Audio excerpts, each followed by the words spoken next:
Dear teachers, welcome to JSN English Learning. We are with Unit 3 of the revised PGTRB syllabus, and we are discussing William Hazlitt's famous essay. What is the essay? My first acquaintance with poets.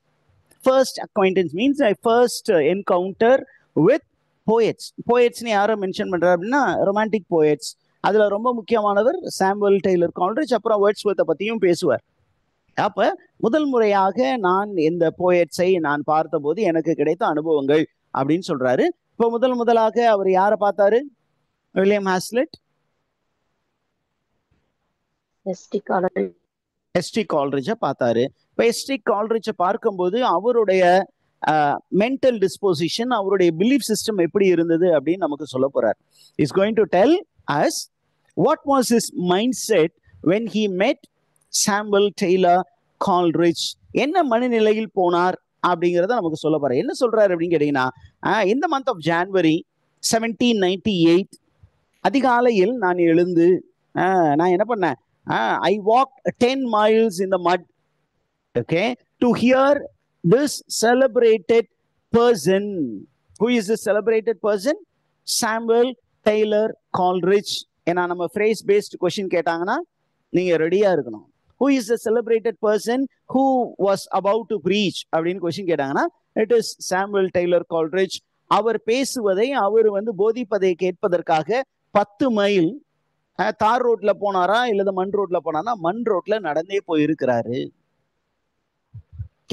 ஏன் அவர் போனாரு அப்படின்னு பாத்தீங்கன்னா, இவர் பாத்தீங்கன்னா he studied in a college called Hackney College. Hazlitt studied in a college. What is the name of the college? Hackney College. Hackney College. இப்போ இந்த Hackney Collegeல என்ன பண்ணாரு அப்படின்னா, he lost his faith. அவருடைய அப்பா ஒரு பெரிய ப்ரீச்சராக இருந்தாலும் கூட, அவங்க அப்பா ஒரு டிசென்டிங் மினிஸ்டராக இருந்தாலும் கூட, ஒரு பெரிய ரிலீஜியஸ் பேக்ரவுண்ட்ல இருந்து இவர் போயிருந்தாலும் கூட, அவர் கல்லூரியில் வரும்போது அந்த அடலசன்ட் பீரியட்ல அவருக்கு ஆட்டோமேட்டிக்காவே இறை நம்பிக்கை, கடவுள் நம்பிக்கை அப்படி என்பது இல்லாமல் போனது. and he became a religious skeptic. அப்போ ஒரு ரிலீஜியஸ் ஸ்கெப்டிக்கா இருக்கக்கூடிய ஹாஸ்லிட் யாரை பத்தி கேள்விப்படுறாரு? சாமுவல் டெய்லர் கால்ட்ரிட்ஜ் அப்படிங்கிற அந்த பவர்ஃபுல் ப்ரீச்சரை பத்தி கேள்விப்படுறாரு. அவர் ப்ரீச் பண்ணா எல்லாருடைய ஆன்மாவும் இருளிலிருந்து ஒளிக்கு அப்படியே டிரான்சிட் ஆகி போகும், மாற்றமாகி போகும், இருள் எல்லாம் அகன்று போகும் அப்படின்னு எல்லாரும் சொல்றதை கேள்விப்பட்டு, சரி அந்த ஆளு என்னதான் ப்ரீச் பண்ணுவான்னு பாப்போமே அப்படிங்கிற ஒரு நோக்கத்தோடு, என்னதான் இந்த ஆளு பெருசா சொல்லி கிழிக்க போற, நம்ம பார்த்துருவோம் அப்படின்னு ஒரு சில பேர் நான் ரிலீஜியஸ் பீப்புள் போவாங்க இல்லையா. ரிலீஜியஸ் ஸ்கெப்டிக்ஸ்னா டவுட், ஒரு டவுட்டோடு இருக்கக்கூடிய ஒரு பர்சன், கம்ப்ளீட்டா ஒரு ஏத்தியிஸ்ட் இல்ல, ரிலீஜியஸ் ஸ்கெப்டிக், ஒரு சில சந்தேகங்கள் ஐயப்பாடுகள் உள்ளவர்கள் என்ன பண்ணுவாங்க அப்படின்னா, அங்க ஒரு ப்ரீச்சர் ப்ரீச் பண்றாரு, நான் போய் தான் கேட்டு பார்ப்போமே என்னதான் சொல்ல பாக்குறாரு, எனக்கு தெரியாதே அவர் சொல்றாரு அப்படின்னு ஒரு மமதையோடு இவர் கிளம்பி போறாரு. அவர் என்ன சொல்றாரு, 10 மைல் நான் நடந்து போனேன். அந்த நடந்து போய் அவரு கேட்கிற அவருடைய அந்த போதனையை கேட்பதற்கு நான் வெயிட் பண்ணேன்ல, அது ரொம்ப பெரிய ஒரு வெயிட் அப்படிங்கிறாரு. Never the longest day I have to live shall I have such another walk as this cold, raw, comfortless one in the winter of the year 1798. அது வின்டர் சீசன். 1798ல அந்த கோல்டு கிளைமேட்ல எந்த ஒரு கம்ஃபர்ட்டும் இல்லாமல், எந்த ஒரு பாதுகாப்பு உபகரணங்களும் இல்லாமல் தனியாக அவர் கால்நடையா நடந்து போயிருக்காரு. என்ன சொல்றாரு, இப்படி நான் நிறைய ஒருத்தல் முயற்சிகள் செய்து யாரை பார்க்க போனேன்? எஸ்டி கால்ட்ரிட்ஜை பார்க்க போனேன் அப்படின்னு சொல்லும்போது அங்கேயும் ஒரு ரெஃபரன்ஸ் கொடுக்குறாரு. இந்த ரெஃபரன்ஸ் நானும் கண்டுபிடிக்க முடியல, உங்களால் முடிந்தால் இது கண்டுபிடிங்க. இங்க ஒரு அழகான ஒரு பிரெஞ்சு ரெஃபரன்ஸ் கொடுத்துருக்காங்க. It is from Rousseau's confession. எதுல இருந்து எடுத்திருக்காரு அந்த ரெஃபரன்ஸ்? ஜீன் ஷே ரூசோவுடைய கன்ஃபெஷன்ல இருந்து ஒரு 2 லைன் எடுத்து அங்க கொடுத்துருக்கு. அது ஏறக்குறைய அவருடைய அந்த ஃபீலிங் இருக்கு இல்லையா, அதை ரிலேட் ஆகி தான் இருக்கும். இப்ப என்ன பண்ணிட்டாரு, அவர் அந்த சர்ச்சுக்கு போயிட்டார். எந்த சர்ச்சுக்கு போயிட்டாரு? எந்த ஊர்ல இருக்க சர்ச்சு? ஷ்ரூஸ்பெரி சர்ச்சுக்கு போயிட்டாரு. அந்த சர்ச்சுக்கு போறாரு. போன போது என்ன பண்ணிட்டாங்க, the organ was playing a psalm. Psalmனா சங்கீதம். எத்தனாவது சங்கீதம் வந்து வாசித்துக் கொண்டே இருந்தார்கள்? 100வது சங்கீதம். 100th psalm was being played, and when the song was over, the great minister, Mr. Coleridge, rose and gave out his text. அவர் என்ன பண்ணாரு? எழுந்து அந்த வேத புத்தகத்தை எடுத்து வாசித்தார். And he went up into the mountain to pray himself alone. That is a text. எந்த text வாசிச்சாரு? பைபிள்ல இருந்து ஒரு அழகான ஒரு டெக்ஸ்ட். யாரை பற்றி? இயேசு கிறிஸ்துவை பற்றி. He went up the சொல்லுங்க பார்க்கலாம். He went up into the mountain to pray. Went up into the mountain to pray. To pray. அப்படின்னு ஜீசஸ் கிரைஸ்ட பத்தியதான ஒரு பேசேஜை யார் வாசிக்கிறா? சாமுவல் டெய்லர் கால்ரிட்ஜ் வாசிச்சாரு. வாசிச்சுட்டு என்ன பண்ணாரு? He started preaching.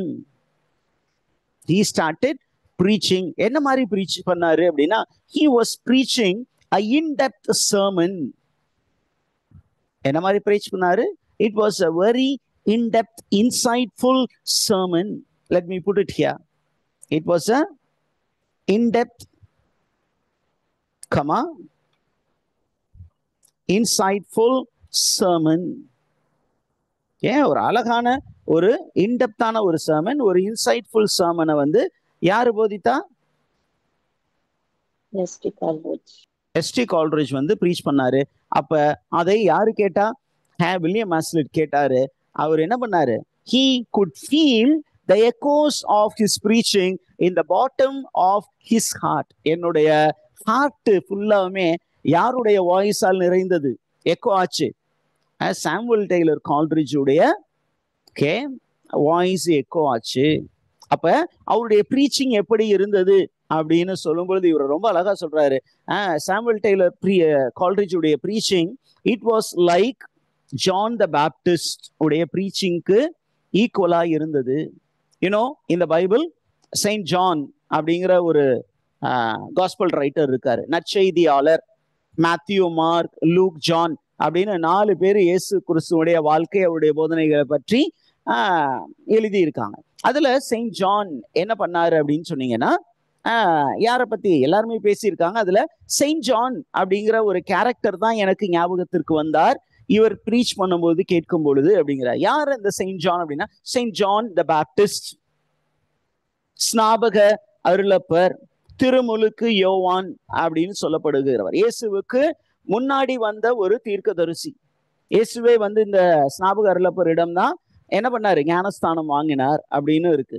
அப்ப அவரை பற்றி வேதத்தில் என்ன சொல்லப்பட்டது பைபிள்ல அப்படின்னா, of one crying in the wilderness, who has his loin girt about and whose food was locusts and wild honey. அவர் வந்து ரொம்ப பாலிஷ்டான ப்ரீச்சர் கிடையாது. ஆனா உண்மையை உறக்க சொன்ன ஒரு ப்ரீச்சர். இதோ பாலைவனத்தில் ஒரு குரல் கேட்கிறது, மனம் திரும்பி நற்செய்தியை நம்புங்கள் அப்படின்னு ஒரு ஸ்ட்ராங்கான ப்ரீச்சர் தான் யாரு? Saint John the Baptist. இந்த கன்ஃபர்மேஷன் புரிஞ்ச, இந்த அல்யூஷன் புரிஞ்சா teachers? ST Coleridge is compared to Saint John the Baptist. Is idea clear? ST Coleridge யாரோட கம்பேர் பண்றாரு? Saint John the Baptist. Saint John the Baptist. நீங்க ஆப்ஷன்ல Saint John the Baptist கொடுப்பாங்க, வேணும்னே உங்களை ட்ராப் பண்றதுக்கு Saint John கொடுப்பாங்க. Saint John the Baptist ரெண்டு பேரும் ஒருத்தர் கிடையாது. Saint John the Baptist தான் சாமுவல் டெய்லர் கால்ரிட்ஜுக்கு ஒப்புமைக்கு எடுக்கப்படக்கூடிய ஒரு பைபிள் கேரக்டர். இப்ப அவரு பாத்தீங்கன்னா மக்களை வந்து என்ன பண்ணாரு? நடுநடுங்க செய்த ஒரு ப்ரீச்சர். எல்லா மக்களும் அவர்கிட்ட தேடி போனாங்க. அவரு எல்லாரையும் திட்டினாரு. விரியன் பாம்பு குட்டிகளே அப்படின்னு திட்டினாரு, வெள்ளையடிக்கப்பட்ட கல்லறைகளே அப்படின்னு திட்டினாரு. இருந்தாலும் என்ன பண்ணாங்க? மக்கள் அவரை நோக்கி தான் போனாங்க. அவர் அச்சமூட்டும் விதமாக பேசினார். ஏன்? உண்மையை பேசினார். உண்மை எப்பொழுதும் அச்சத்தை தரும். இப்ப அந்த மாதிரி ஒரு ஸ்ட்ராங்கான போல்டான ப்ரீச்சர் தான் சாமுவல் டெய்லர் கால்ரிட்ஜ். ரைட். அப்படியே என்ன சொல்றாருன்னா, அவர் பேச தொடங்கினாரு சார். அவர் பேச தொடங்கினதை நான் கேட்டு ரசிச்சேன். அவர் எப்படி ப்ரீச் பண்ணாரா? He was preaching like a eagle. ரொம்ப கேஷுவலா, ரொம்பவும் சரத்தை எடுக்கலாம் இல்ல, ரொம்ப கேஷுவலா he was preaching like an eagle and he was like an eagle dallying in the wind. அப்படியே காத்தோடு காத்தா அப்படியே போகும் இல்லையா, காத்தை எதிர்த்து போகாம காத்தோடு காத்தா அப்படியே ஸ்மூத்தா ஃப்ளை பண்ணிட்டு இருக்கும் இல்லையா, அந்த மாதிரி ஒரு ஈகிள் மாதிரி அவர் என்ன பண்ணாரு, அந்த சப்ஜெக்ட்ல எக்ஸ்பர்ட்டா இருந்தாரு. Okay, the subject expertise of Samuel Taylor Coleridge is described via an analogy. ஒரு ஒப்புமை வழியாக நம்மால் வந்து சொல்றாரு வில்லியம் ஹாஸ்லி. என்ன சொல்றாரு, ஒரு ஈகிள் வந்து எப்படி காற்றோடு காற்று அப்படியே ஜாலியா பறக்குமோ அந்த மாதிரி அவர் எடுத்த சப்ஜெக்ட சூப்பரா ப்ரீச் பண்ணாரு sir. Are you the teachers? Yes, sir. அந்த சர்மனுடைய subject matter, what was the subject matter of the sermon அப்படின்னு நமக்கு சொல்றாரு. What is the subject matter of the sermon?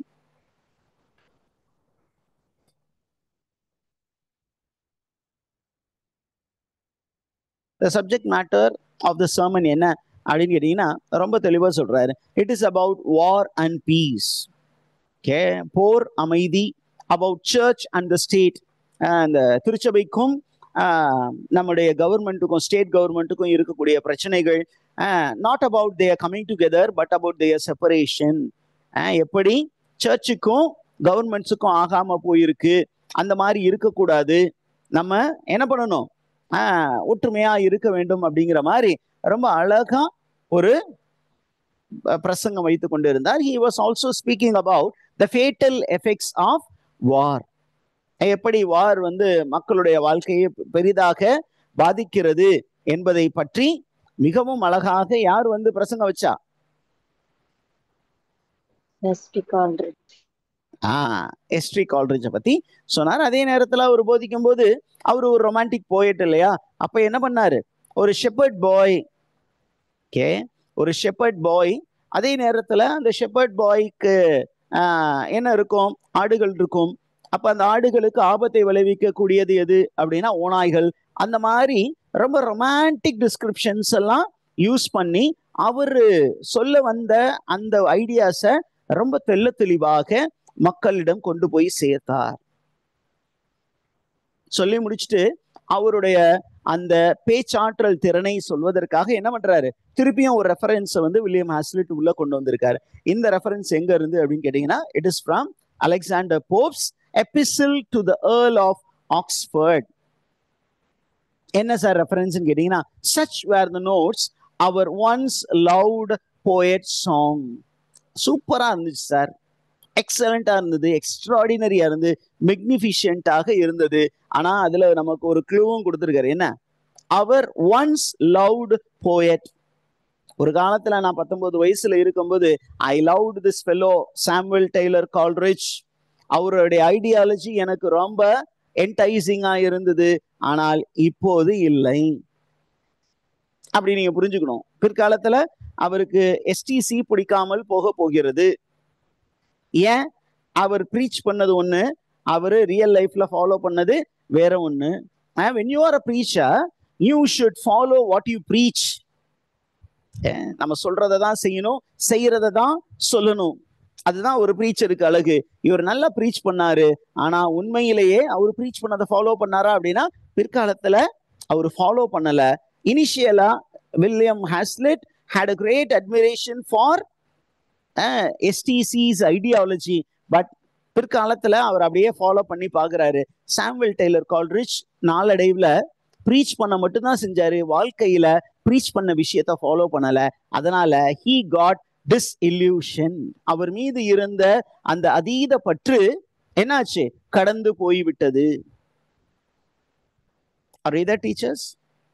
சரி, அவருடைய எஸ்டிசியுடைய ப்ரீச்சிங்ல எது சார் ஹைலைட்டு அப்படின்னா, ஒன்னு ஐடியாலஜிஸ் ஹைலைட்டு, ரெண்டாவது அவருடைய சர்மன்ஸ் வந்து ரொம்ப ரொம்ப மியூசிக்கலா இருக்கும். எஸ்டி கால்ரிட்ஜ் உடைய ப்ரீச்சிங் எப்படி இருக்குமா, எப்படி இருக்கும் டீச்சர்ஸ்? மியூசிக்கலா இருக்கும். சரி, அவருடைய போயம், அவருடைய சர்மன் வந்து இட்ஸ் a rare piece அப்படிங்கிறாரு. ஏன் அப்படின்னு கேட்டீங்கன்னா, it is a combination of poetry and philosophy. It is a combination of truth and genius. Okay, அதனால I was very very satisfying. எனக்கு ரிலீஜியஸ் ஸ்கெப்டிசிசம் இருந்தது, இருந்தாலும் அது எல்லாத்தையும் மறக்கடித்து திருப்பியும் என்ன ரிலிஜனுக்குள்ளார கொண்டு வந்த ஒரு பெருமகனார் யாரு? சாமுவல் டெய்லர் கால்ட்ரிட்ஜ். அப்ப நான் என்ன பண்ணேன், அவருடைய பேச்சை கேட்டு மெய் மறந்து போய் ஒரு நம்பிக்கையாளனாக, ஒரு நல்ல ஹோப்போடு, டிவைன் லா மீது நம்பிக்கை வைத்து நான் என்ன பண்ணேன், வீடு நோக்கி பயணம் சென்றேன். Okay, are you the teachers? Yes, sir. Yes, sir. இப்ப சொல்லி முடிச்சு இப்ப சின்ன வயசுல நடந்த விஷயங்கள் சொல்றாரு. அதுக்கு ஒரு ரெஃபரன்ஸ் சொல்றாரு. Like that sanguine flower inscribed with O. Like the sanguine flower அப்படின்னா the flower which was inscribed with O அப்படின்னா ஒரு அழகான பூ, ஆனா அந்த பூ மீது நிறைய கர்ஸ் இருக்கு. அந்த மாதிரி ஒரு பூவாக இவர் பிற்காலத்தில் மாறி போனார். ஒரு அழகான பூ சார், ஆனா அந்த பூல நிறைய ஸ்பாட்ஸ் இருந்ததுன்னா நமக்கு அது பிடிக்குமா? பிடிக்காது. அந்த மாதிரி ஒரு பேச்சாளராக யார் மாறிட்டா? சாமுவல் டெய்லர் கால்ட்ரிட்ஜ் மாறி போனார் பிற்காலத்தில். அதுக்கு அவர் ரெஃபரன்ஸா கொடுக்கிறது மில்டன்ஸ் லுசிடஸ். இப்ப ரொம்ப காலம் கழித்து மீண்டும் அந்த சாமுவல் டெய்லர் கால்ட்ரிட்ஜை இவர் சந்திக்க நேர்ந்தது. இப்போ வந்து சொல்லும்போது ரொம்ப ஆசையோடு ஆவலோடு 19 வயசுல, இப்ப ஒரு சில டைம் ஃப்ரேம் கேப்புக்கு அப்புறம் திருப்பியும் சாமுவல் டெய்லர் கால்ட்ரிட்ஜை இவர் சந்திக்க போறாரு. அப்ப நடந்தது பாருங்க. On the Tuesday following the half inspired speaker game. முன்னாடி அவர் இன்ஸ்பயர்டா இருந்தாரு, இப்ப ஹாஃப் இன்ஸ்பயர்டு ஸ்பீக்கர் அப்படின்னு சொல்றாரு. Who is a half inspired speaker? S.T. Coleridge. S.T. Coleridge. I was called down in the room where he was, and when half galloping, half afraid, he received me very graciously, and I listened for a long time without uttering a word. I did not suffer in his opinion by my silence. Okay, அப்போ S.T. Coleridge பார்க்கிறாரு, அதே நேரத்துல இன்னொரு மனிதனும் பார்க்கிறார். யாரு அப்படின்னா it is William வேர்ட்ஸ்வர்த்தையும் பார்க்க போறாரு. அப்ப அடுத்தது வில்லியம் வேர்ட்ஸ்வர்த்தை பத்தி தான் அப்படியே பேச போறாரு. அதனால அப்படியே கடந்து போறாரு. போறதுக்கு முன்னாடி நம்ம எப்படி அவர் S.T. கால்ட்ரிட்ஜை பெருசா நினைச்சிருந்தவர், எப்படி அவரை அந்த மாயையிலிருந்து, அந்த மயக்கத்திலிருந்து எப்படி வெளியில வந்தாரு, how he became disillusioned அப்படின்னு சொல்ல போறாரு. என்ன சொல்ல போறா பாருங்க. For these 2 hours he afterwards was pleased to say he was conversing with William Hazlitt's head. நான் ஒரு மனிதனோடு இல்ல, உன்னுடைய ஹெட்டோடு பேசிக்கிட்டு கொண்டு இருந்தேன் அப்படின்னு சொல்லிட்டு இருந்தார். Are you there, teachers? ஏன் அப்படின்னு கேட்டீங்கன்னா, Samuel Taylor Coleridge was a poet of the mind, not of the heart. நீங்க அந்த ரொமான்டிக் போயட்ஸ்ல 2 குரூப், நம்ம ஏற்கனவே இதை பத்தி நிறைய தடவை பேசியிருக்கோம். William Wordsworth was a poet of the heart. Samuel Taylor Coleridge was the poet of the mind. Okay, அப்ப அவர் பாத்தீங்கன்னா ஐடியா ரெல்ம்லயே இருக்காரு, இமோஷன்ஸ் பத்தி கவலைப்படல. ஆனா இவர் இமோஷன்ஸ்க்கு ரொம்ப இம்பார்ட்டன்ஸ் கொடுக்கக்கூடிய ஆளு. யாரு? S.T. Coleridge. S.T. Coleridge. Sorry, யாரு இமோஷனுக்கு ரொம்ப? William Hazlitt. William Hazlitt. வேர்ட்ஸ்வர்த்தும் எமோஷன்ஸ்க்கு இம்பார்ட்டன்ஸ் கொடுக்குறவரு வில்லியம் ஹாஸ்லிட்டும். அப்ப வில்லியம் ஹாஸ்லிட் என்ன பண்றாரு, இவரை இது வரைக்கும் தூரத்துல இருந்து பார்த்தாரு, இப்ப ரொம்ப பக்கத்துல பார்க்க போறாரு.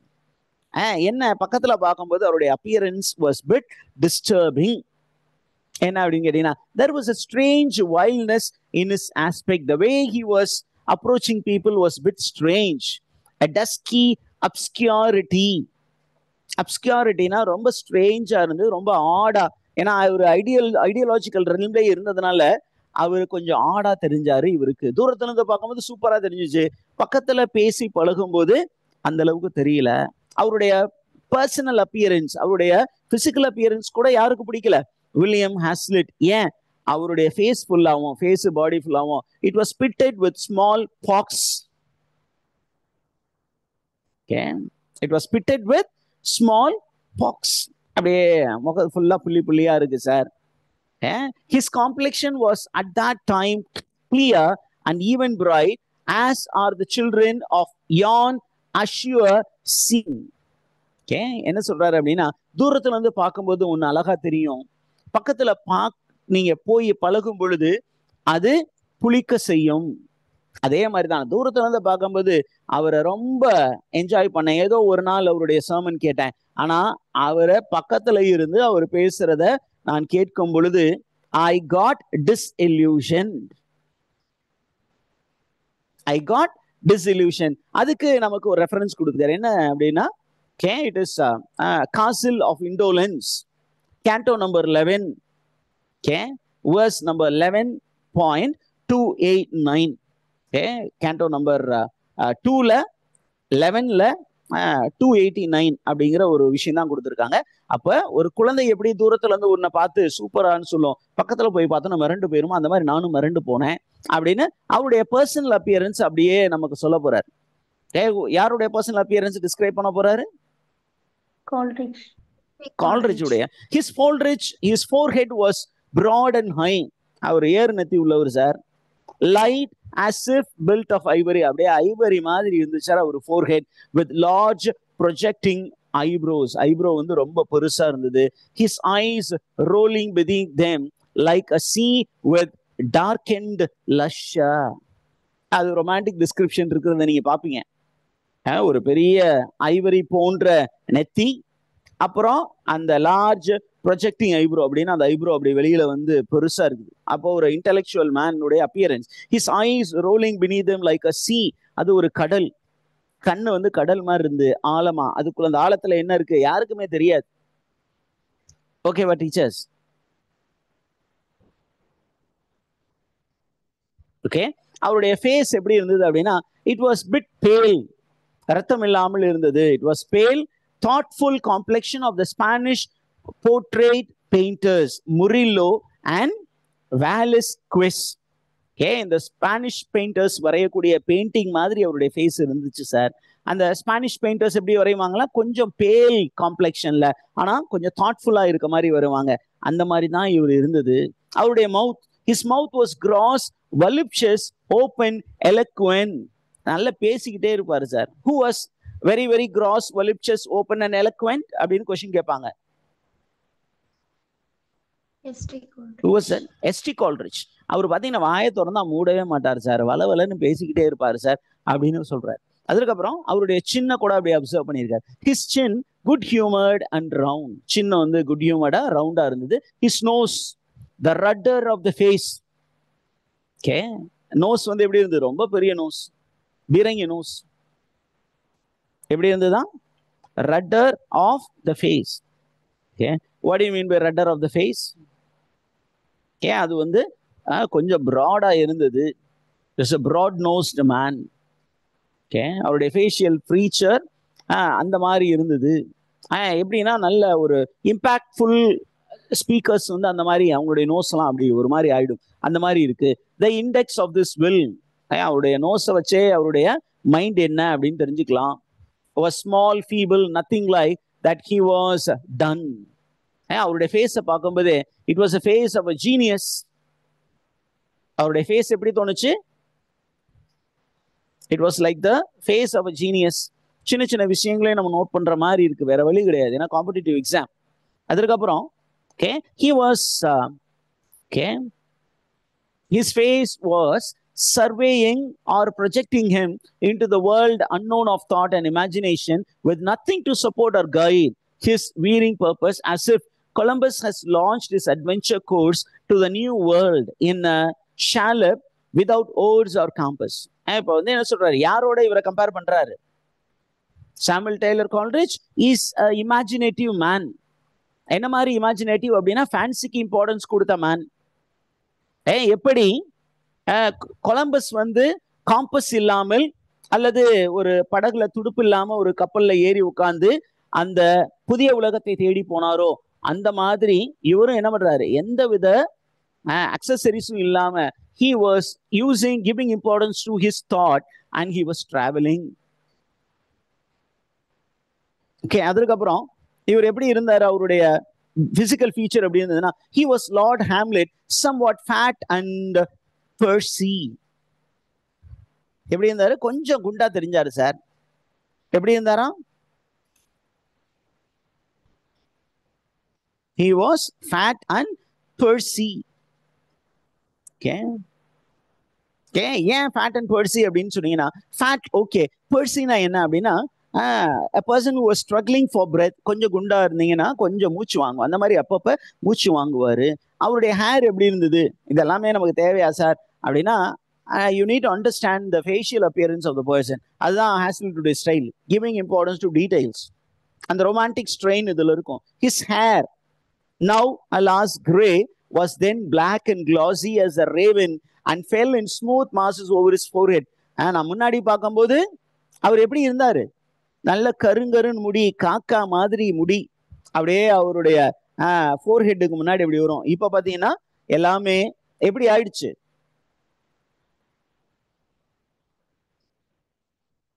என்னாச்சு? கிரே கலர்ல மாறிடுச்சு. டீச்சர்ஸ் இப்ப அவருடைய ஹேர் என்னவாயிடுச்சு? It is like pendulous hair. What is the present condition of the hair? It's called pendulous hair. Pendulous அப்படின்னா காத்துல அசையும் இல்லையா? இன்க்ளைன் ஆர் ஹேங்கிங் டவுன்வர்ட், அந்த மாதிரி ஹேரா மாறிடுச்சு. So he describes this man, Samuel Taylor Coleridge, as an enthusiastic speaker, strong-willed man. But அவர்கிட்ட ஒரு பிரச்சனை இருக்கு சார். என்ன அப்படிங்கிறார்? என்ன பிரச்சனை அப்படின்னா, இவரு ஒரு சப்ஜெக்ட் எடுத்தாருன்னா நேர்கோட்டில் டிராவல் பண்ண மாட்டாரு. அப்படியே என்ன பண்ணுவாரு? அப்படியே டைக்ரஸ் ஆகி இப்படி இப்படி இப்படி இப்படின்னு போய் பக்கத்துல வந்து முடிப்பாரு. சிம்பிளா இந்த நேர்கோட்டில் முடிச்சிருக்கலாம் போய், ஆனா அப்படி பண்ண மாட்டார். he will be digressing. அந்த டைக்ரெஷன் அப்படிங்கிறது தான் நமக்கு பெரிய மண்டை ஐடியா இருக்கு. நேரா சொல்ல வேண்டிய ஐடியா நேரா சொல்லாம அப்படியே சுத்தி வளைச்சு வருவாரு. அந்த கான்டெக்ட்ல தான் சாமுவல் டெய்லர் கால்ரிட்ஜ் யாருக்கு ஒப்பிடுறாரு? கிறிஸ்டோபர் கொலம்பஸ்க்கு ஒப்பிடுறாரு. Is that okay teachers?